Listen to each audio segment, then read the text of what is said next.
Cortisol raised. Don't get the cortisol raised. That's it. Right, evening guys. Welcome to our podcast. We've got a interesting topic which is as simple as complex as any. Yep. And that's discussing and really. Ollie and I were chatting earlier about the concepts of sleep, cortisol, pace of life.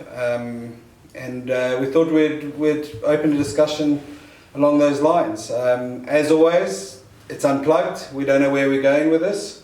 But I think a good place to start is identifying that stress in our modern day world, it affects cortisol. Yeah, and also cortisol gets a bad rep, but we do need some cortisol. Yeah, I think everyone usually brings cortisol into the equation. Is my cortisol levels high from a functional medicine perspective of doing cortisol tests? But what does that mean? Someone says, well, my cortisol is high. It's all very well saying that, but the nuts and bolts of the things people don't necessarily appreciate what is cortisol, why it might be raised, and in fact actually that the body does that initially for a very valid reason. So we don't ever want to knock cortisol and saying the body's doing something wrong and cortisol is high or it's so burnt out that the cortisol levels are so low. I think the key with that, no matter what path we go down, whether it's medicated or not or lifestyle, number one, start with the question, why would my body doing that and what's going on for it to get to that state? Yeah. So why would cortisol... I think before we go there, we need to look at what cortisol needs to do during the day. Yeah. So when we wake up, if we looked at a graph, cortisol would be high as we wake up. It's what's going to be the thing that wakes you up in the morning. Yeah. And then it slowly goes down as the day goes on. Yeah. In theory. So I was going to start off as what's the function of cortisol? It's a stress response. Essentially, that's going to get your body to release blood sugar. Yeah. Or sugar into and cortisol is the opposite of your melatonin. Yep. So when we sleep, we need to be sedated and slow, and the nervous system needs to quieten. So at night, ideally, your cortisol levels should be low, and cortisol is a stress hormone, so it tends to wake us up and it makes us sharp. Yep. So obviously at night when we sleep, we don't need that. So cortisol levels should be low. Melatonin should be higher, so that's what helps us fall into sleep. And then in the early hours, particularly with daylight, the melatonin levels drop and cortisol levels should be the highest. Yep. That's also very linked with testosterone. It links with it wakes us up, it makes us ready to get going for the day. So that's why we should wake up in the morning with a little bit more spring and bounce than when we go to bed, because we're bed retired and cortisol levels should be low. Cortisol obviously also works very well under a stress response, because cortisol is very closely linked with things like adrenaline and other stress hormones, which is the fight or flight. Yeah, and it's the HPA axis that basically tells cortisol to raise.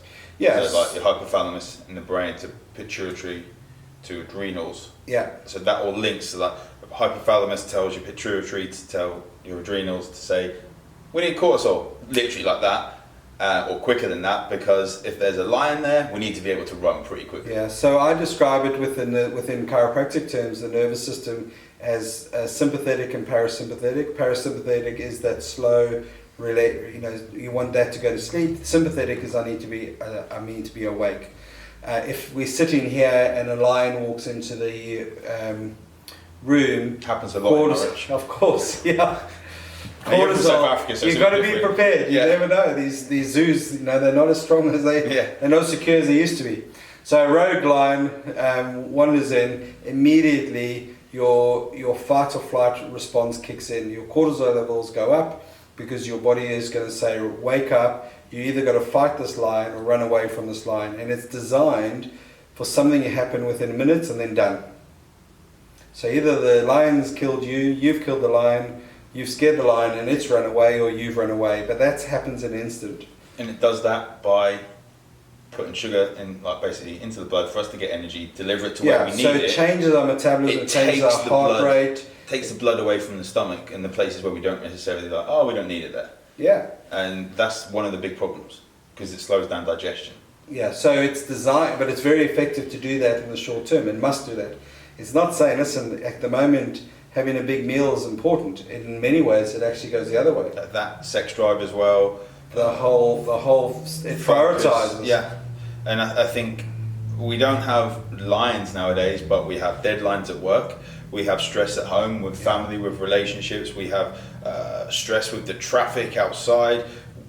We being Brits moan about the weather being too cold and then too hot. Then too hot. And then it's too windy and then too wet and whatever next. There'll be stresses just watching TV and seeing what's going on around the world with politics and all different things. And all these different things are kind of the equivalent of a lion being brought into the room for your they're just lions continually going and pumping. Another way of looking at it is when you drive down in your car and someone pulls out in front of you, you get this surge of adrenaline, you get this surge of, your focus is sharp. That's how the body is designed to work it.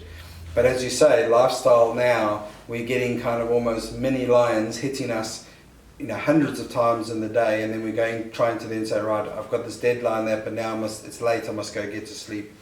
And the cortisol levels have not dissipated. It hasn't woken you up in the morning to be productive and then fizzled out. They've just been peaking all the way through. But what happens if you have cortisol raised for too long?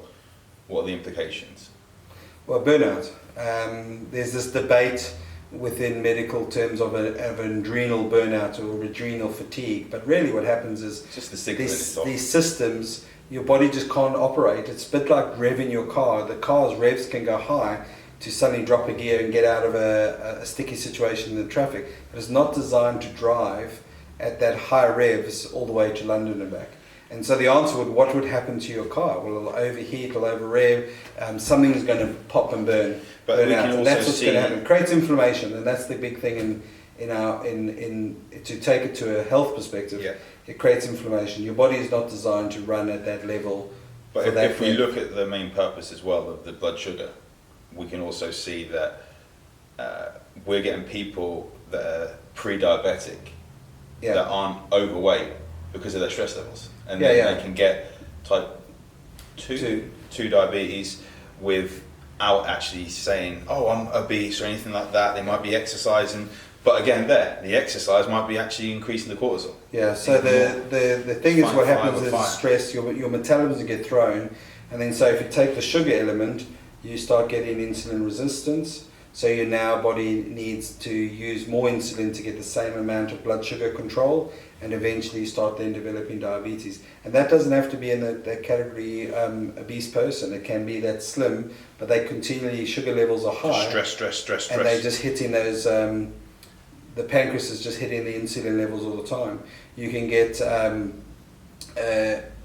obviously you get your sugar cravings and stuff which come in, you get your sleep deprivation which throws everything out. You change in sex hormones because of the knock-on effect through cholesterol and how you have sex hormones.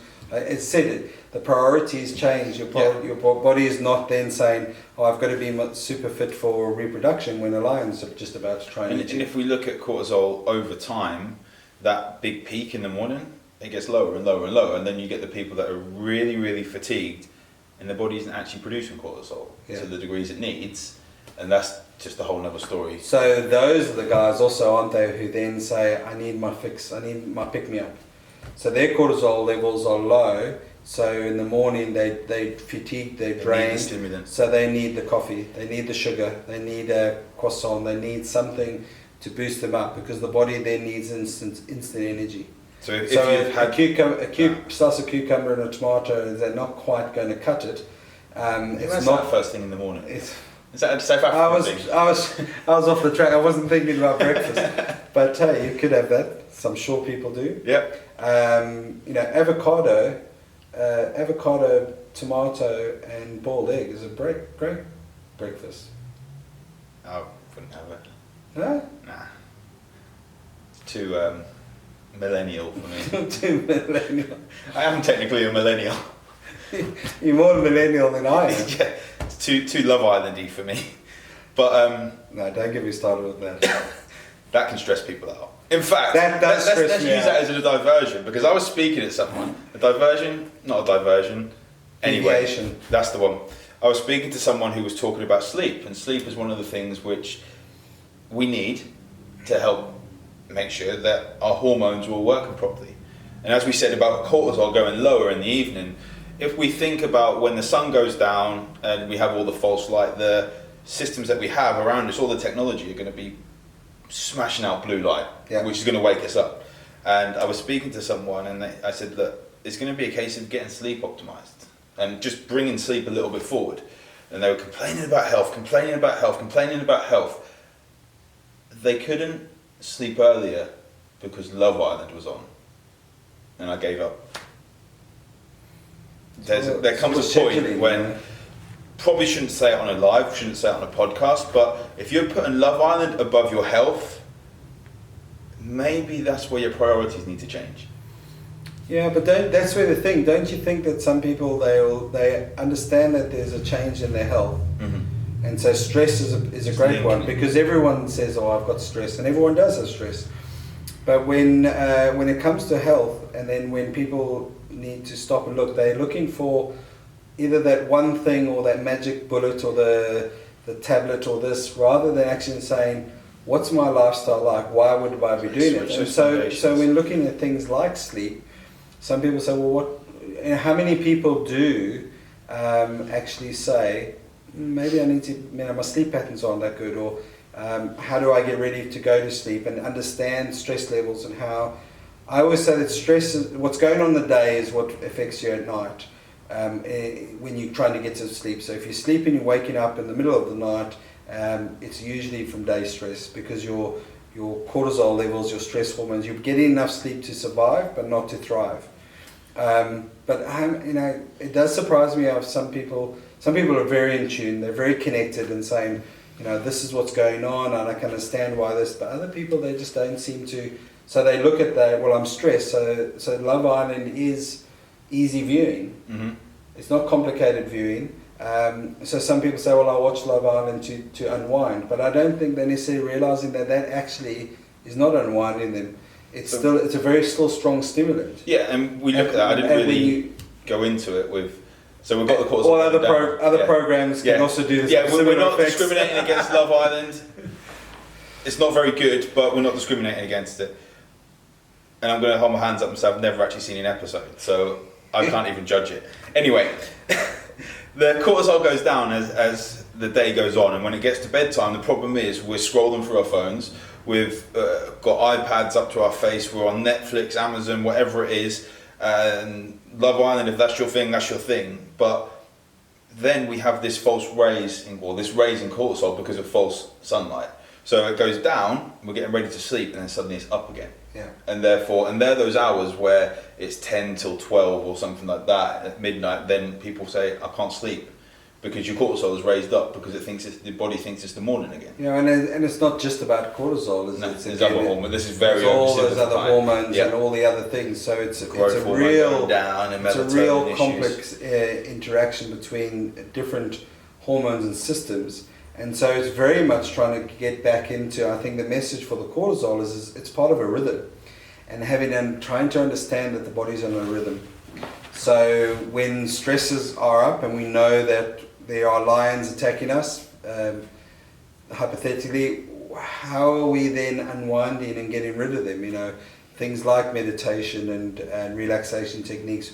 What are the other things that balance us? Because you're not necessarily going to get the work deadline and the pressures away, but how are we balancing that so that then the body does have a chance to go into a sleep rhythm? It's you're paying the price with poor sleep because of stress, because you're not managing the stress. It's not that your body's suddenly forgotten how to sleep. So how connected are we into the element of rhythms? Cortisol is rhythm, so you can't, you take cortisol or steroid very often when you're in crisis to try and boost the body to heal, but your sleep disturbs. If anyone's taken on high dose steroids, you find that a lot of people are tired and wired because your cortisol levels are still high. Mm-hmm. They have a place, but you're using them incorrectly. But a lot of people are walking around with a lifestyle that is resulting in their their cortisol levels to be working incorrectly. Yeah. So And instead, as well, instead of reaching for that sleeping tablet, let's try and have an understanding of why would the body be doing this in the first place. it could also, even when we look at, so through the night, so you mentioned people waking up, and it could be their body is maybe deficient of certain vitamins. I think it's B3 and 6 that stops your body going through gluconeogenesis. Now, if you're in a fasting period, which you are at night, your body needs to then be able to get fat for fuel because it's gone through the glycogen, the glucose stores, and basically it needs to be able to get fat for fuel. Now, if it can't go through gluconeogenesis, it then needs cortisol to raise to put sugar into the blood, so it can actually get your brain to function, because brain runs sugar. Yeah, and that's when it will wake you up, because that cortisol is raised through the night. Just a spike of cortisol to get your brain to get that sugar will then wake you up, and that's where people are just going to go throughout without getting a full night's sleep, which is then going to be worse for hormones. Yeah. And it's like, where do we actually start? So I think we should leave it at that one for part one, and then part two we can talk about some sort of methods of going into bringing that cortisol down. The take home for me, part one, is when the systems of the body are thrown out, and you know sleep and stress levels are high and cortisol, and you've got that adrenal fatigue. Press stop and then just go why. Not at that stage, what should I do? We'll go through in part two. Number one is, what's going on? Why would my body be doing this? And have an understanding of that the body's systems are out. Because I think that'll lead us into what can we do about it. Definitely. Right, let's catch you on the other side. Part two coming up, and it'll be more about what can you do about yourself or for yourself in sorting this out.